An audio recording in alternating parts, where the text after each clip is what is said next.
ତେଣୁ ବଗିଚା ସହ ବାଡ଼ ଆଉ କଳାଜିରା ସହ ପାମ୍ପଡ଼ ଯେଉଁଭଳିଆ ସମ୍ପର୍କ ଅପରାଜିତା ଆଉ ଗଣେଶ ଚତୁର୍ଥଙ୍କର ମଧ୍ୟ ସେଇଭଳି ସମ୍ପର୍କ। ଏଇଟା ସାରା ଓଡ଼ିଶା ଜାଣିଛି। ଏବଂ ଗଣେଶ ଜଗଦେବ ଆଜିକା ଦିନେ ତାଙ୍କର ଡାହାଣ ହାତ ନିଜେ ଗଣେଶ ଜଗଦେବ ମଧ୍ୟ ବହୁବାର ଗଣମାଧ୍ୟମ ସାମ୍ନାରେ ହଉ ମଞ୍ଚ ଉପରେ ଠିଆ ହେଇ କହିଛନ୍ତି ଯେ ମୁଁ ହେଉଛି ସାଂସଦ ମ୍ୟାଡ଼ମଙ୍କର ଡାହାଣ ହାତ। ଗୋଟିଏ ନେତାଙ୍କୁ ସେ ଖୋର୍ଦ୍ଧାର ବିଧାୟକ ତାଙ୍କୁ ମଧ୍ୟ ବେଗୁନିଆର ବିଧାୟକ ଦାୟିତ୍ୱ ମଧ୍ୟ ଦେଇଦେଇଛନ୍ତି କହିଲା ଭଳିଆ ଯେ ଜାଗିରି ଭଳିଆ ଦେଇଦେଇଛନ୍ତି। ଯୁବ ମୋର୍ଚ୍ଚା ସଭାପତି ପଦକୁ ନେଇକି ବର୍ତ୍ତମାନ ଖୋର୍ଦ୍ଧା ବିଜେପିର ଗୋଟେ ଲଢ଼େଇ ଚାଲିଛି। ଗୋଟିଏ ପଟେ ହେଉଛନ୍ତି ଜଟଣୀର ବିଧାୟକ ପ୍ରାର୍ଥୀ ବିଜେପିର ବିଶ୍ୱରଞ୍ଜନ ବଡ଼ଜେନା ବା ଲୁଲୁ ବଡ଼ଜେନା ଓ ଅପର ପକ୍ଷରେ ଗଣେଶ ଜଗଦେବ। ଗଣେଶ ଜଗଦେବ ଚାହୁଁଥିଲେ ତାଙ୍କର ଅନୁଗତ ତଥା ବିଜୁ ଛାତ୍ର ଜନତା ଦଳର ପୂର୍ବତନ ସଭାପତିଙ୍କୁ ଯୁବ ମୋର୍ଚ୍ଚାର ସଭାପତି କରିବା ପାଇଁ। କିନ୍ତୁ ଲୁଲୁ ଯେହେତୁ ପୂର୍ବରୁ ଜିଲ୍ଲାର ଯୁବ ମୋର୍ଚ୍ଚା ସଭାପତି ଥିଲେ ଏବଂ ଏବେ ଜିଲ୍ଲା ସଭାପତି ଅଛନ୍ତି, ସେ ଚାହୁଁଛନ୍ତି ଯୁବ ମୋର୍ଚ୍ଚା ବି ମୋ ହାତରେ ରହୁ, ମାନେ ଜଟଣୀ ସହିତ ବା ତାଙ୍କ ଅନୁଗତମାନଙ୍କୁ ରଖିବା ପାଇଁ ଚାହୁଁଛନ୍ତି। ଏବଂ ଅପରାଜିତା ମଧ୍ୟ ସେଇଥିରେ ସହମତ ପ୍ରକାଶ କରିଛନ୍ତି।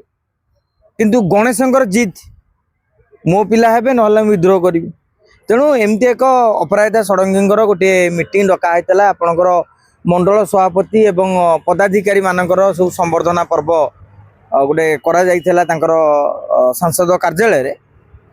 ସେହି ସମୟରେ ଗଣେଶ ଜଗଦେବ ହଠାତ୍ ପହଞ୍ଚି ଯେତେବେଳେ ଲୁଲୁ ବଡ଼ଜେନାଙ୍କୁ ଦେଖିଲେ ତାଙ୍କ ସହିତ ଉଚ୍ଚବାଚ ହେଲା ଏବଂ ସେ ଦାବି କଲେ ଯେ ବର୍ତ୍ତମାନ ଫଇସଲା କରାଯାଉ। ଯେହେତୁ ଅପରାଜିତା ଷଡ଼ଙ୍ଗୀ ବୁଝାଇବାକୁ ଚେଷ୍ଟା କରୁଥାନ୍ତି ନାଇଁ ଟିକେ ବସ କଥା ହେବା ପରେ, କିନ୍ତୁ ସେ ନାରାଜ। ତାପରେ ସେ କହିଲେ ଯେ ତାହେଲେ ମୁଁ ବୈଠକ ଛାଡ଼ିକି ପଳାଉଛି। ଅପରାଜିତା କହିଲେ ଯାଇପାର। ତେଣୁ ଅପରାଜିତା ମାନେ ଗଣେଶ ପଳେଇ ଆସିଲେ। ଏବଂ ପରବର୍ତ୍ତୀ ସମୟରେ ଆପଣ ଲକ୍ଷ୍ୟ କରିଥିବେ ଜଟଣୀରେ ଗୋଟେ ବିଦ୍ୟାଳୟର ବାର୍ଷିକ ଉତ୍ସବ ବଡ଼ ଧରଣର ଆୟୋଜନ କରାଯାଇଥିଲା। ଆପଣ ଜାଣିଥିବେ ଯେ ଅପରାଜିତା ଯାଉଛନ୍ତି ମାନେ ତାଙ୍କ ସାଙ୍ଗରେ ଗଣେଶ ମଧ୍ୟ ଯାଇଥାନ୍ତେ। ଗଣେଶ ସେ ଜାଗାକୁ ଯାଇଥିଲେ, କିନ୍ତୁ ଆଶ୍ଚର୍ଯ୍ୟ କଥା ସେ ଯାଇଛନ୍ତି ବିଭୂତି ବଳବନ୍ତରାୟଙ୍କ ସାଙ୍ଗରେ। ଏପଟେ ଗଣେଶ ଏବଂ ବିଶ୍ୱରଞ୍ଜନ ବଡ଼ଜେନା ଯାଇଛନ୍ତି। ଆମେ ଉଭୟ ସମସ୍ତଙ୍କ ସହିତ କଥା ହେଇକି ଯାହା ନିଷ୍କର୍ଷରେ ପହଞ୍ଚିଲୁ, ଲୁଲୁ ବଡ଼ଜେନାଙ୍କର କହିବା କଥା ହେଉଛି ମୁଁ ଯୁବ ମୋର୍ଚ୍ଚା ମୋ ପାଖରେ ରଖିବି, ଯିଏ ଯେତେ ବିରୋଧ କଲେ ବି କିଛି ପ୍ରଭାବ ପଡ଼ିବାର ନାହିଁ। କାହିଁକି ନା ଗୋଟିଏ ଦଳ ନିର୍ଦ୍ଦିଷ୍ଟ ନୀତି ନିୟମରେ ଚାଲେ। ଆଜି କିଏ ବିଜେଡିରୁ ଆସିଲାରି କାଲି ସେ ପଦବୀ ନେଇକି ପଳେଇବ, ଆଉ ଯେଉଁମାନେ ପୁରୁଣା କାର୍ଯ୍ୟକର୍ତ୍ତା ଅଛନ୍ତି ସେମାନେ ବିରକ୍ତ ପ୍ରକାଶ କରିବେ, ସେମାନେ ବିକ୍ଷୋଭ କରିବେ, ସେମାନେ ବିରୋଧ କରିବେ।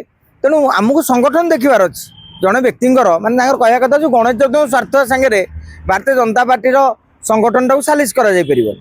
ତେଣୁ ଏଇଭଳି ଏକ ବିବାଦ ହେଇଛି। ଆଉ ଇତିମଧ୍ୟରେ ସାଂସଦ ମ୍ୟାଡ଼ାମ ବିଦେଶ ଗସ୍ତରେ ଅଛନ୍ତି, କାତାର ଗସ୍ତରେ।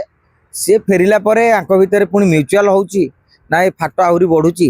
ତାପରେ ଦ୍ୱିତୀୟ କଥା ହେଉଛି ଯେହେତୁ ଆଗାମୀ ଦିନରେ ପଞ୍ଚାୟତ ନିର୍ବାଚନ ରହୁଛି, ସେ ଭିତରେ ଯଦି ତୁମର ଷ୍ଟାଣ୍ଡିଂ ଏମ୍ଏଲ୍ଟି ବିରୋଧ ଭାଷାରେ ଏମ୍ଏଲ୍ଏ ଆଉ ଏମ୍ପି ଭିତରେ ନ ପଡ଼େ ତାହେଲେ ପଞ୍ଚାୟତ ନିର୍ବାଚନ ବି ପ୍ରଭାବିତ ହୋଇପାରେ। ତେଣୁ ହୁଏତ କାଲି ରାଜ୍ୟ ଟିମ୍ ପକ୍ଷରୁ ଡକା ହେଇକି ମଧ୍ୟ କିଛି ବୁଝାସୁଝା କରାଯାଇପାରେ।